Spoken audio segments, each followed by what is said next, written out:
राजयोगी बनो राजयोगी, मेरे प्यारो बनो राजयोगी।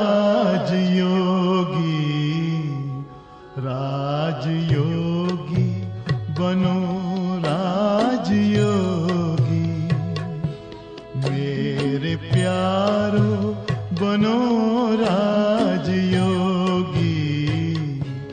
राजयोगी बनो राजयोगी।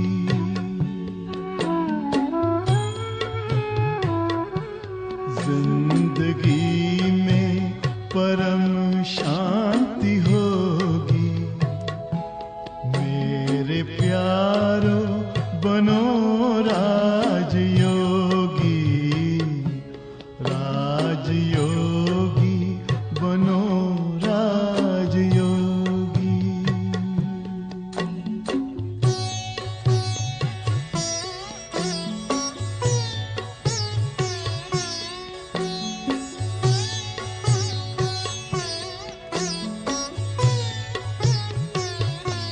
मन का दर्पण दमकने लगेगा, आत्मचिंतन चमकने लगेगा।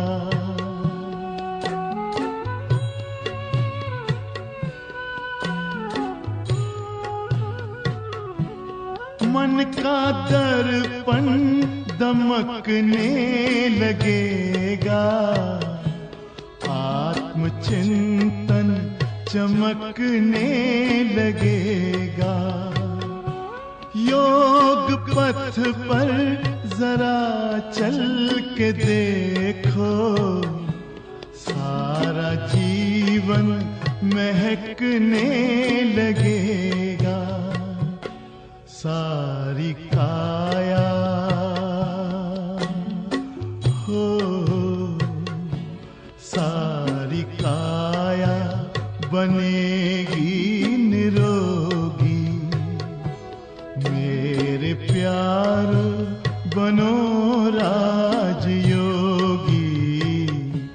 राजयोगी बनो राजयोगी।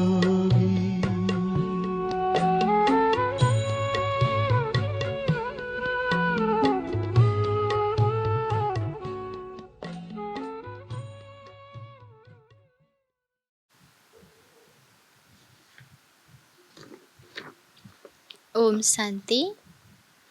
आज प्यारे बाबाको महावाक्य छ 2078 वैशाख 15 गते बुधबार, तदनुसार 28/4/2021। प्यारे बाबा सारमा भन्दै हुनुहुन्छ, मिठे बच्चे, योगद्वारा नै आत्माको मैला निस्कन्छ। बाबाबाट पुरा वर्षा मिल्छ, त्यसैले जति हुन सक्छ योग बल बढाऊ। बाबा भन्दै हुनुहुन्छ, योगद्वारा नै आत्माको मैला निस्कन्छ र योगबाट नै बाबाबाट पुरा वर्षा प्राप्त गर्न सकिन्छ र योगको बलबाट नै हामीले विश्वको मालिक बन्न सक्छौँ, सर्व प्राप्ति गर्न सक्छौँ, आत्मा पवित्र बन्दै जान्छ। त्यसैले बाबा भन्दै हुनुहुन्छ, जति हुन सक्छ योग बललाई बढाऊ। बाबा प्रश्न सोध्दै हुनुहुन्छ, देवी देवताहरूको कर्म श्रेष्ठ थियो, अहिले सबैको कर्म भ्रष्ट किन बनेको छ? बाबा सोध्दै हुनुहुन्छ, देवी देवताहरूको कर्म श्रेष्ठ थियो, अहिले सबैको कर्म भ्रष्ट किन बनेको छ? उत्तरमा बाबा भन्नुहुन्छ, किनकि आफ्नो वास्तविक धर्मलाई बिर्सिएका छन्। धर्मलाई बिर्सिएका हुनाले नै जे कर्म गर्छन् त्यो भ्रष्ट हुन्छ। बाबाले तिमीलाई आफ्नो सत्य धर्मको पहिचान दिनुहुन्छ, साथसाथै सारा विश्वको इतिहास भूगोल पनि सुनाउनुहुन्छ। जुन सबैलाई सुनाउनु छ, बाबाको सत्य परिचय दिनु छ। बाबा भन्दै हुनुहुन्छ, आफ्नो वास्तविक धर्मलाई बिर्सनुको कारणले गर्दा नै बाबा भन्दै हुनुहुन्छ सबैको कर्म भ्रष्ट हुँदै जान्छ। आफ्नो आत्माको रहस्य, आत्माको पनि ज्ञान छैन, परमात्मा पिताको पनि ज्ञान छैन, कर्मको गहन गति र सृष्टि इतिहासको पनि ज्ञान छैन। जसले गर्दाखेरि बाबा भन्नुहुन्छ सबै कर्म भ्रष्ट हुँदै जान्छ हैन। आफ्नो धर्मको बारेमा नै भुल्नाले नै कर्म भ्रष्ट हुन जान्छ। त्यसैले बाबाले अहिले आएर सत्य धर्मको पहिचान दिँदै हुनुहुन्छ, जसद्वारा हामी कर्म गर्दै जान्छौँ भने फेरि कर्म श्रेष्ठ बन्न जान्छ। बाबाले नै सत्य धर्म र इतिहासको भूगोल सारा ज्ञान सम्झाउनुहुन्छ। बाबाले आफ्नो पनि परिचय सम्झाउनुहुन्छ र बाबा भन्नुहुन्छ यो सत्य ज्ञान सबैलाई सम्झाउनु छ र बाबाको सत्य परिचय पनि सबैलाई सुनाउनु छ। गीत छ, मुखडा देख्ले प्राणी। ओम शान्ति। यो कसले कसलाई भन्नुभयो? बाबाले भन्नुभयो बच्चाहरूलाई, जुन बच्चाहरूलाई पतितबाट पावन बनाइरहनु भएको छ। बच्चाहरूले जानिसकेका छन् हामी जो देवी देवता थियौँ, हामी नै अहिले 84 जन्मको चक्र लगाएर सतो प्रधानबाट पार भएर सतो रजो तमो र अब तमो प्रधान बनेका छौँ। बाबा भन्दै हुनुहुन्छ, बच्चाहरूलाई नि बाबाले भन्दै हुनुहुन्छ कि आफ्नो अनुहार हेर्नलाई माना कतिसम्म म योग्य लायक बनिरहेको छु हैन। ज्ञान ऐनामा हामीले आफूले आफूलाई हेर्नु छ हैन। कहाँसम्म म देवी देवताको लागि योग्य बनिरहेको छु, सतो प्रधान बनिरहेको छु, हरेकले चेक गर्नु छ। बाबा भन्दै हुनुहुन्छ बच्चाहरूले 84 जन्मको चक्र लगाउँदा लगाउँदै आज पुरा आत्मा तमो प्रधान बनेको छ। अहिले फेरि पतितलाई पावन बनाउने बाबा भन्नुहुन्छ, आफ्नो दिलसँग सोध कहाँसम्म म पुण्य आत्मा बनेको छु। तिमी सतो प्रधान पवित्र आत्मा थियो जब यहाँ तिमी पहिला सुरुमा देवी देवता कहलाउँथ्यौ, जसलाई आदि सनातन देवी देवता धर्म भनिन्थ्यो। अहिले कसैले पनि आफूलाई देवी देवता धर्मको भन्दैन। हिन्दू त कुनै धर्म होइन, तर पतित भएका हुनाले आफूलाई देवता कहलाउन सक्दैनन्। अब कसैले पनि अहिले त म देवी देवता धर्मको हुँ भन्न सक्दैन। एक त यो सत्य धर्मलाई नै बिर्सिएको छ, सबै पतित बनेको छ, त्यसैले आफूलाई हिन्दू कहलाउँछन्। र बाबु भन्नुहुन्छ हिन्दू त कुनै धर्म नै होइन। सतयुगमा देवताहरू पवित्र थिए, पवित्र प्रवृत्ति मार्ग थियो, यथा राजा रानी तथा प्रजा पवित्र थिए। बाबाले याद दिलाउनुहुन्छ तिमी पवित्र प्रवृत्ति मार्गका आदि सनातन देवी देवता धर्मका थियौ, त्यसलाई स्वर्ग भनिन्थ्यो। अब अहिले बाबाले बच्चाहरूलाई याद दिलाउँदै हुनुहुन्छ कि तिमी आदि सनातन देवी देवता धर्मका थियौ हैन। अब बिस्तारै बिस्तारै फेरि आत्मा अझ तल आउँदै गयो, गिर्दै गयो र तमो प्रधान बन्यो। तर सुरुमा त त्यसलाई देवी देवता धर्म कहलाइन्थ्यो, जसलाई स्वर्ग कहलाइन्थ्यो। त्यहाँ एउटै धर्म थियो। पहिला नम्बरका महाराजा महारानी लक्ष्मी नारायण थिए, उनीहरूको पनि राजवंश थियो। तिमी धेरै धनवान थियौ, त्यो सतयुग थियो। फेरि आयो त्रेतामा, तैपनि पूज्य देवी देवता वा क्षेत्रीय भनिन्थ्यो। त्यो लक्ष्मी नारायणको राज्य अनि त्यो सीतारामको राज्य, त्यो राजवंश पनि चल्यो। जसरी क्रिस्चियनमा एडवर्ड द फर्स्ट सेकेन्ड यस्तै चल्छ, यहाँ पनि त्यस्तै थियो। 5000 वर्षको कुरा हो, अर्थात् 5000 वर्ष पहिला यही लक्ष्मी नारायणको राज्य थियो। तर उनीहरूले यो राज्य कसरी पाए यो कसैले जानेका छैनन्। उही सूर्यवंशी राज्य फेरि चन्द्रवंशीमा आए, किनकि पुनर्जन्म लिँदै लिँदै सिँढी झर्नु छ। बाबा भन्दै हुनुहुन्छ सूर्यवंशीको राज्य नै फेरि चन्द्रवंशी बन्न पुग्छ, किनकि बाबा भन्दै हुनुहुन्छ पुनर्जन्म लिँदा लिँदै सिँढी पनि झर्दै जान्छ। यो इतिहास भूगोल कसैले जानेका छैनन्। रचयिता बाबा हुनुहुन्छ भने अवश्य सतयुगी नै दुनियाँको रचयिता हुनुभयो। बाबा भन्नुहुन्छ प्यारा बच्चाहरू, तिमी आजभन्दा 5000 वर्ष पहिला स्वर्गमा थियौ। बाबा भन्दै हुनुहुन्छ प्यारा बच्चाहरू, आजभन्दा 5000 वर्ष पहिला तिमी बच्चाहरू स्वर्गमा थियौ।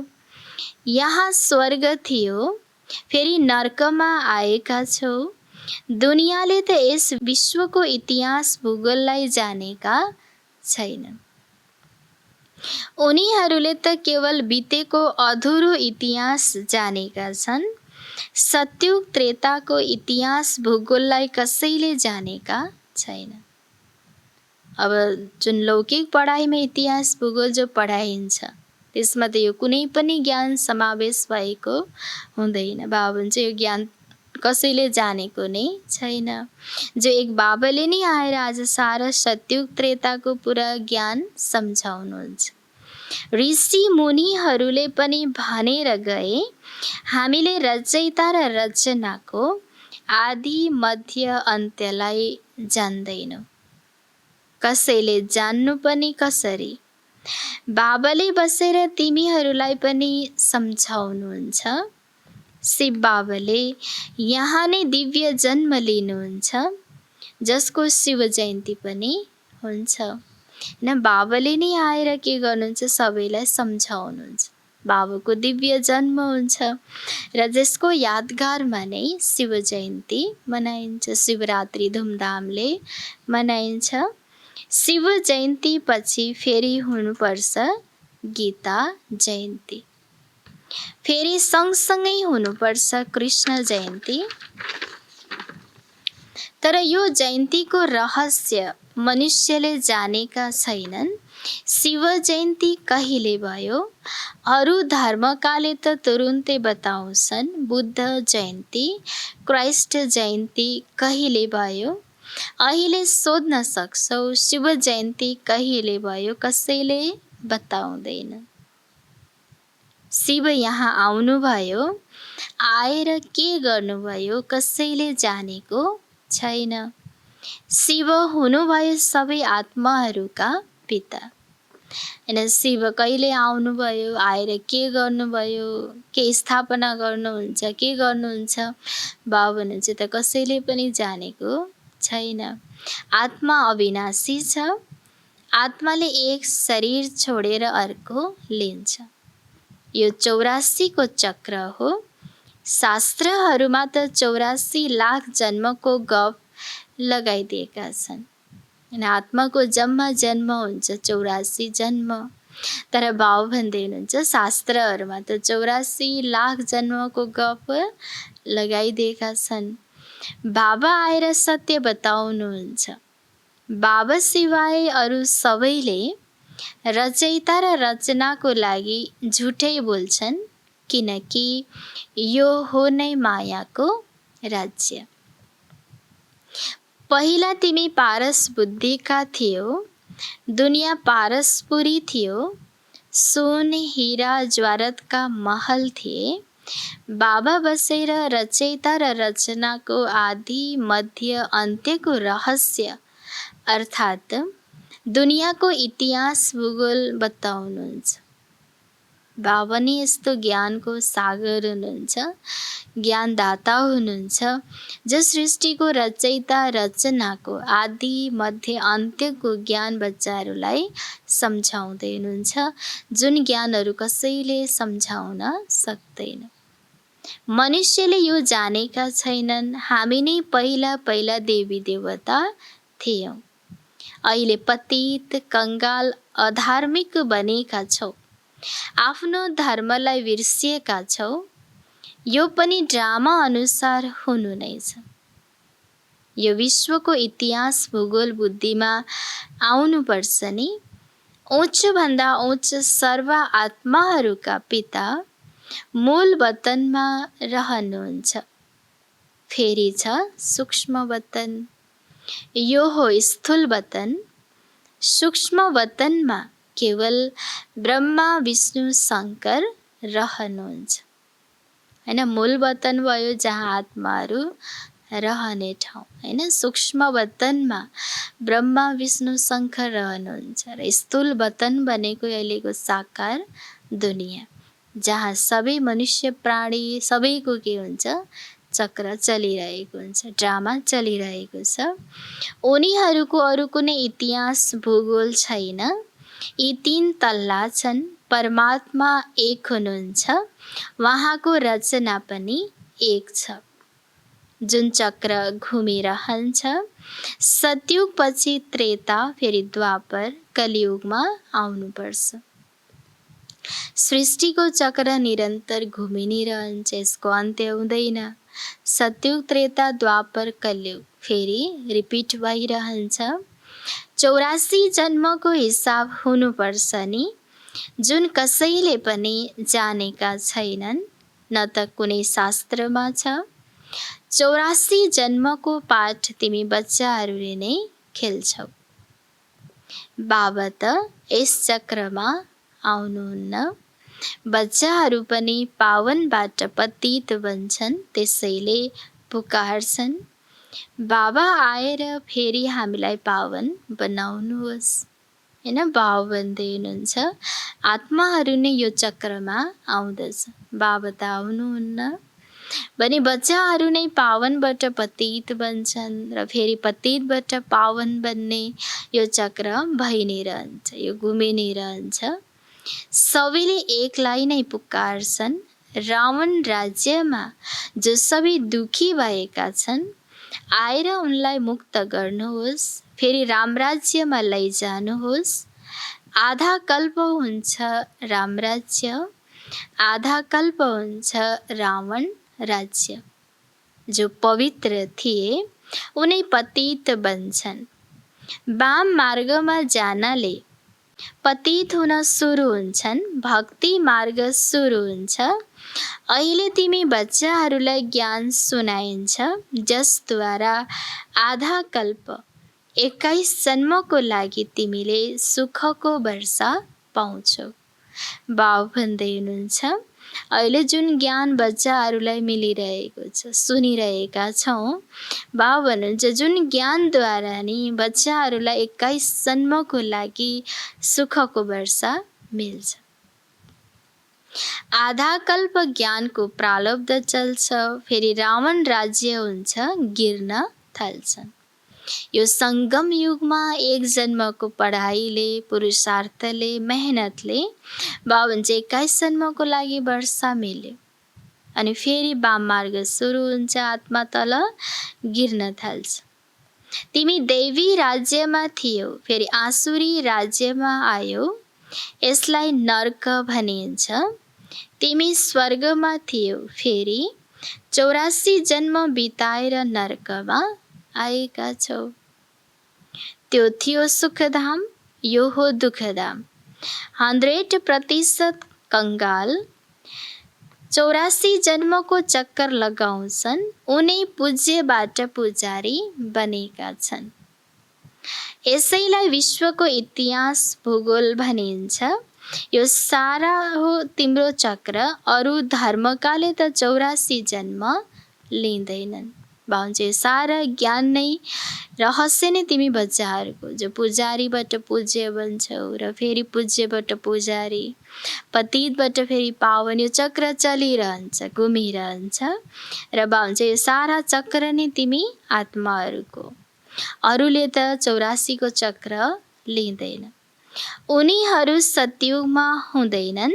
सतयुग त्रेतामा केवल भारत खण्ड नै थियो।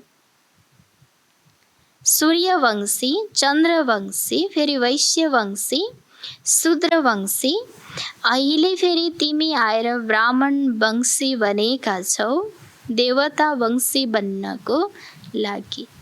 ब्राह्मण बने पछाडि नै फेरि देवता बन्न सकिन्छ। त्यसले बाबा भन्दै हुनुहुन्छ अहिले तिमी आएर ब्राह्मण वंशी बनेका छौ अनि नै फेरि देवता बन्छौ। यो हो वर्ण। अहिले तिमी ब्राह्मण बनेका हुनाले शिव बाबाद्वारा वर्षा लिइरहेका छौ। बाबाले तिमीलाई पढाइरहनु भएको छ 5000 वर्ष पहिला जस्तै। हैन कति सौभाग्य छ यो जो भगवानले पढाउँदै हुनुहुन्छ। 5000 वर्ष अगाडि जसरी हामीलाई पढाउनु भएको थियो त्यसरी नै अहिले पनि पढाउँदै हुनुहुन्छ र हामी पढिरहेका छौँ र जुन पढाइद्वारा फेरि अविनाशी वर्ष मिल्दछ 21 जन्मको लागि। कल्प कल्प तिमी पावन बनेर फेरि पतित बन्छौ। सुखधाममा गएर फेरि दुःखधाममा आउँछौ। फेरि शान्तिधाममा जानु छ जसलाई निराकारी दुनिया भनिन्छ। आत्मा के हो, परमात्मा के हो, यो कुरा कुनै पनि मनुष्यले जानेका छैनन्। आत्मा के हो, परमात्मा के हो, हैन सृष्टि चक्रको आदि मध्य अन्त्यको ज्ञान बाबा भन्दै हुनुहुन्छ यो ज्ञान कुनै पनि मनुष्यले जानेको छैन। हामी बच्चाहरूमा पनि यो ज्ञान थिएन। जब बाबाले आएर सम्झाउनु भयो अनि नै हामी पनि ज्ञानवान बनेका छौँ र यो ज्ञान समझैले भइरहेको छ। आत्मा पनि एक सितारा बिन्दु हो भन्छन्। भ्रिकुटीको बीचमा सितारा चम्कन्छ। सानो बिन्दु हुन्छ जसलाई दिव्य दृष्टिद्वारा देख्न सकिन्छ। वास्तवमा तारा पनि भनिँदैन। तारा त धेरै ठुलो हुन्छ। केवल टाढा भएको हुनाले सानो देखिन्छ। यो केवल उदाहरण दिइन्छ। आत्मा यति सानो छ जसरी माथि तारा सानो देखिन्छ बाबाको आत्मा पनि एक बिन्दु जस्तै छ। हैन आत्मा यति सूक्ष्म छ, यति सानो छ जसलाई हामी देख्न सक्दैनौँ। हैन ज्ञानको तेस्रो नेत्रद्वारा नै त्यसलाई देख्न अनुभव गर्न सकिन्छ। उहाँलाई परम आत्मा भनिन्छ। उहाँको महिमा अलग्गै छ। बाबा पनि बिन्दु हुनुहुन्छ, ज्योति हुनुहुन्छ र बाबाको पनि महिमा अलग्गै छ। हैन निराला छ। मनुष्य सृष्टिको चैतन्य बीजरूप हुनाले उहाँमा सारा ज्ञान छ। तिम्रो आत्मालाई पनि अहिले ज्ञान मिलिरहेको छ। हैन आत्मालाई पनि ज्ञान मिलिरहेको छ, ज्ञानवान बनिरहेको छ। आत्माले नै ज्ञान धारण गर्छ। यति सानो बिन्दुमा 84 जन्मको पाठ भरिएको छ। त्यो पनि अविनाशी।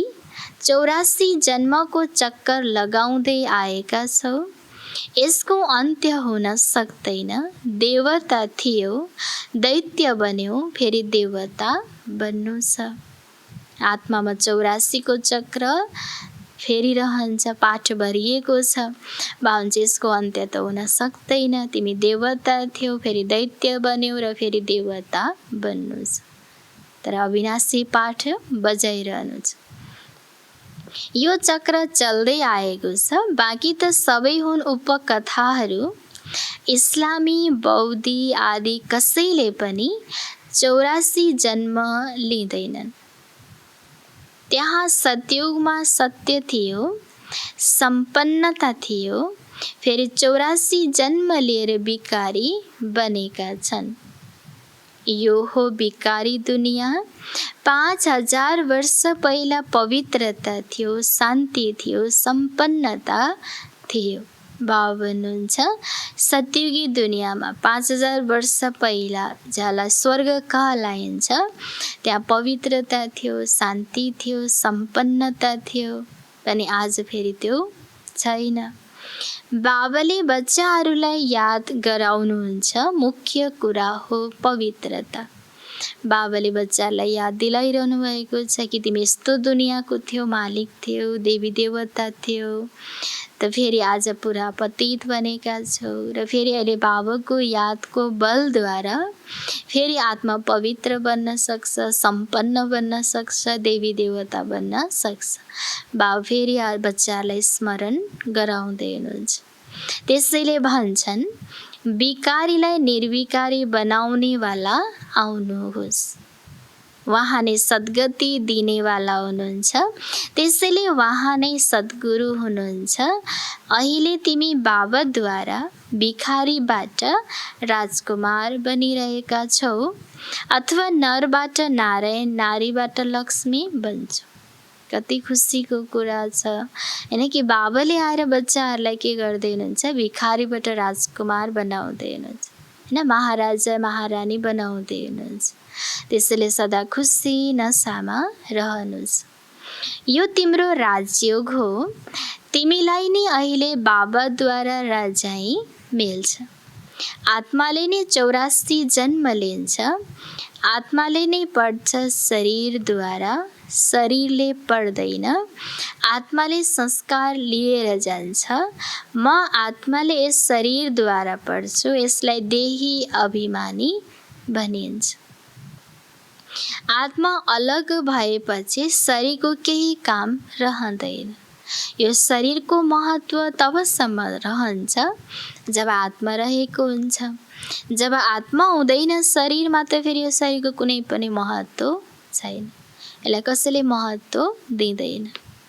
आत्माले भन्छ अब म पुण्य आत्मा बनिरहेको छु। मनुष्यले देह अभिमानमा आएर भनिदिन्छन् यो गर्छु। तिमीले अहिले बुझेका छौ म आत्मा हुँ, मेरो यो शरीर ठुलो छ। परमात्मा बाबाद्वारा म आत्माले पढिरहेको छु। बाबा भन्नुहुन्छ म एकलाई याद गर। तिमी सतयुगमा सतो प्रधान थियौ, फेरि तिमीमा खात परेको छ। फोहोर पर्दा पर्दा तिमी पावनबाट पतित बनेका छौ। बाबा भन्दै हुनुहुन्छ आत्मा पवित्र पावन थियो, सतो प्रधान थियो सत्ययुगी दुनियाँमा, भने आत्मामा फोहोर पर्दा पर्दै खाद मिसिँदा मिसिँदै बाबा भन्नुहुन्छ अहिले पुरा पतित बनेको छ। अब फेरि पावन बन्नुहोस्। र फेरि बाबा पावन बनाउनको लागि आउनुभएको छ। र जति बाबाको याद गर्छौँ, देही अभिमानी बन्छौँ, त्यति नै पावन बन्न सक्छौँ। त्यसैले भन्छन् हे पतित पावन आउनुहोस्, आएर हामीलाई पावन बनाउनुहोस्। बाबाले राय दिनुहुन्छ हे पतित आत्माहरू, म पितालाई याद गर्यौ भने तिम्रो फोहोर निस्कन्छ र तिमी पावन बन्छौ। बाबाले बच्चाहरूलाई राय सल्लाह दिँदै हुनुहुन्छ हैन, बच्चाहरूलाई युक्ति बताउँदै हुनुहुन्छ कि पतित आत्माहरू म पितालाई याद गर्दै गर्यौ भने तिम्रो सबै फोहोर निस्कन्छ र तिमी फेरि पावन बन्न सक्छौ। अरू त कुनै उपाय नै छैन। यसलाई प्राचीन योग भनिन्छ। यो याद अर्थात् योग अग्निबाट फोहोर भस्म हुन्छ। मूल कुरा हो पतितबाट पावन बन्नु। साधु सन्त आदि सबै पतित छन्। पावन बन्ने उपाय बाबाले नै बताउनुहुन्छ। म एकलाई याद गर। यो अन्तिम जन्म पवित्र बन। खाँदा पिउँदा हिँड्दा डुल्दा म एकलाई याद गर, किनकि तिमीहरू सबै आत्माहरूको प्रियतमाहरूको प्रियतम म हो। बाबा भन्दै हुन्छ म एकलाई याद गर, अनि नै तिमी आत्मा पवित्र बन्न सक्छौ। हिँड्दा डुल्दा काम गर्दा जे गर्दाखेरि पनि सबै प्रियतमाहरूको प्रियतम एक बाबा हुनुहुन्छ। त्यसैले एक बाबालाई याद गर्नु छ। तिमीलाई मैले पावन बनाएको थिएँ, फेरि पतित बनेका छौ। सबै भक्तहरू प्रियतमा हुन्। प्रियतमले भन्नुहुन्छ ठिकै छ, कर्म गर। कर्म त गर्नु नै छ, तर बुद्धि के गर्नु छ? बाबामा लगाउनु छ। बुद्धिद्वारा मलाई याद गरिरह्यो भने विकर्म विनाश हुन्छ, यही मेहनत छ।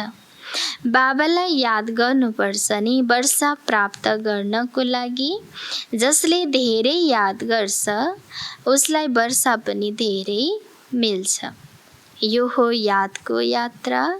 जसले धेरै याद गर्छ उही पावन बनेर आएर मेरो गलाको हार बन्छ। हैन, बाबा के भन्दै हुनुहुन्छ? जसले धेरै याद गर्छ उनी पावन बन्छ र फेरि बाबाको गलाको हार बन्छ। सबै आत्माहरूको निराकारी दुनियाँमा एक वंश वृक्ष बनेको हुन्छ, त्यसलाई निराकारी वृक्ष भनिन्छ। यो हो साकारी वृक्ष। निराकारी दुनियाँबाट सबै नम्बरवार आउनुपर्छ, आइरहन्छन्। वृक्ष कति विशाल छ। आत्मा यहाँ आउँछ पाठ खेल्न। जति पनि सबै आत्माहरू छन् सबै यस ड्रामाका कलाकार हुन्। आत्मा अविनाशी छ, त्यसमा पाठ पनि अविनाशी छ। ड्रामा कहिले बन्यो यो भन्न सकिँदैन, यो चलिरहन्छ। तिमीहरू पहिला पहिला सुखधाममा थियौ, फेरि दुःखमा आयो, फेरि शान्तिधाममा जानु छ। आत्मा पहिले सुखधाममा थियो, सुखमा थियो, फेरि दुःखमा आयो र फेरि बाबा भन्दै हुनुहुन्छ अब शान्तिधाम जानु छ। फेरि बाबाले सुखधाममा पठाइदिनुहुन्छ। अब कति बाबाको याद गर्यौँ, कस्तो पुरुषार्थ गर्यौँ, मेहनत गर्यौँ, त्यो अनुसार फेरि सुखधामको अधिकारी बन्छौँ। त्यसमा जसले जति पुरुषार्थ गर्छ त्यति उच्च पद पाउँछ। बाबाले राजधानी स्थापना गर्नुहुन्छ। राजधानी स्थापना भइरहेको छ। राजा रानी, साहुकार, प्रजा, नोकर चाकर सबै हुन्छ। अब कस्तो पुरुषार्थ गरेको हुन्छ त्यही अनुसारले फल मिल्छ। त्यसमा पुरुषार्थ अनुसार राजाईमा पद पाउँछन्। सतयुगमा त अवश्य थोरै मनुष्य हुन्छन्। आदि सनातन देवी देवता धर्मको वृक्ष सानो हुन्छ, अरू सबै विनाश हुन्छन्। यो आदि सनातन देवी देवता धर्म स्थापना भइरहेको छ, अर्थात् स्वर्गको द्वार खुलिरहेको छ। 5000 वर्ष पहिला पनि यस लडाईँ पछि स्वर्गको स्थापना भएको थियो। अनेक धर्म विनाश भएको थियो। यस लडाईँलाई भनिन्छ कल्याणकारी लडाईँ। अहिले नर्कको द्वार खुलिरहेको छ, फेरि स्वर्गको द्वार खुल्छ। स्वर्गको द्वार बाबाले खोल्नुहुन्छ, नर्कको द्वार रावणले खोल्छ। बाबाले वर्षा दिनुहुन्छ, रावणले श्राप दिन्छ। यी कुरा दुनियाँले जान्दैनन्। तिमी बच्चाहरूलाई सम्झाउँछौ। शिक्षा मन्त्रीले पनि बेहदको ज्ञान चाहन्छन्, त्यो त तिमीले नै दिन सक्छौ। तर तिमी छौ गुप्त, तिमीलाई चिन्दैनन्। तिमीले योगबलद्वारा आफ्नो राजाई लिइरहेका छौ। लक्ष्मी नारायणले यो राज्य कसरी पाए त्यो तिमीले जानेका छौ। यसलाई भनिन्छ पुरुषोत्तम कल्याणकारी युग। बाबा आएर पावन बनाउनुहुन्छ। कृष्णलाई त सबैले बाबा भन्दैनन्। बाबा निराकारलाई भनिन्छ। उहाँ पितालाई याद गर्नु छ, पावन पनि बन्नु छ। एक बाबालाई नै याद गर्नु छ र बाबाको यादद्वारा नै आत्मा पावन बन्न सक्छ। विकारहरूलाई अवश्य छोड्नुपर्छ। विश्व निर्विकारी सुखधाम थियो, अहिले विकारी दुःखधाम छ। कौडी बराबरको छ, यो ड्रामाको खेल हो, जसलाई बुद्धिमा धारण गरेर अरूलाई पनि गराउनु छ। अच्छा, मिठी मिठी सिकिलदे बच्चाहरूप्रति माता पिता बाप दादाको याद प्यार एवं गुड मर्निङ। रूहानी बाबाको रूहानी बच्चाहरूलाई नमस्ते। रूहानी बच्चाहरूको रूहानी बाबालाई गुड मर्निङ, नमस्ते नमस्ते। धारणाको लागि मुख्य सार 1 नम्बरमा छ, यादद्वारा पावन बनेर बाबाको गलाको हार बन्नु छ। कर्म गर्दा पनि बाबाको यादमा रहेर विकर्माजित बन्नु छ। बाबा भन्दै हुनुहुन्छ, यादद्वारा आत्मालाई त पावन बनाउनु नै छ, बन्नु नै छ। र साथै बाबा भन्दै हुनुहुन्छ, जति आफूलाई पावन बनाउँदै जान्छ, याद बललाई बढाउँदै जान्छ, योग बललाई, भने बाबाको गलाको हार बन्न सक्छ। र बाबाको गलाको हार बन्ने पुरुषार्थ पनि गर्नु छ। कर्म गर्दा गर्दै बाबाको यादमा रहने मेहनत गर्नु छ, पुरुषार्थ गर्नु छ, अनि नै विकर्माजित बन्न सक्छौँ। 2 नम्बरमा बाबा भन्नुहुन्छ, पुण्य आत्मा बन्ने पुरा पुरुषार्थ गर्नु छ। देह अभिमानलाई छोडेर देही अभिमानी बन्नु छ। बाबा भन्दै हुनुहुन्छ, पुण्य आत्मा बन्ने पुरा पुरुषार्थ गर्नु छ, देही अभिमानी बन्ने मेहनत गर्नु छ, देहभानलाई छोड्नु छ, अनि नि पुण्य आत्मा देवात्मा बन्न सकिन्छ। बाबा आज वरदान दिँदै हुनुहुन्छ, पास विथ अनर बन्नको लागि सबैबाट सन्तुष्टताको पासपोर्ट प्राप्त गर्ने सन्तुष्टमणि भव। बाबा वरदान दिँदै हुनुहुन्छ, पास विथ अनर बन्नको लागि सबैबाट सन्तुष्टताको पासपोर्ट प्राप्त गर्ने सन्तुष्टमणि भव। विस्तारमा छ, जुन बच्चाहरू स्वयंबाट, आफ्नो पुरुषार्थबाट वा सेवाबाट, ब्राह्मण परिवारको सम्पर्कबाट सदा सन्तुष्ट रहन्छन्, उनलाई नै सन्तुष्टमणि बनिन्छ। सबै आत्माहरूको सम्पर्कमा आफूलाई सन्तुष्ट राख्नु वा सबैलाई सन्तुष्ट पार्नु, यसमा जो विजयी बन्छन् उनीहरू नै विजयी मालामा आउँछन्। पास विथ अनर बन्नको लागि सबैबाट सन्तुष्टताको पासपोर्ट मिल्नुपर्छ। यो पासपोर्ट लिनको लागि केवल सहन गर्ने वा समाहित गर्ने शक्ति धारण गर। स्लोगनमा बाबा भन्दै हुनुहुन्छ, रहमदिल बनेर सेवाद्वारा निराश र थाकेका आत्माहरूलाई सहारा देऊ। बाबा भन्दै हुनुहुन्छ, रहमदिल बनेर सेवाद्वारा निराश र थाकेका आत्माहरूलाई सहारा देऊ। रहमदिल बनेर बाबा भन्दै हुनुहुन्छ, सेवाद्वारा निराश भएका थाकेका आत्माहरूलाई सहारा देऊ, सहारा बन। ओम शान्ति।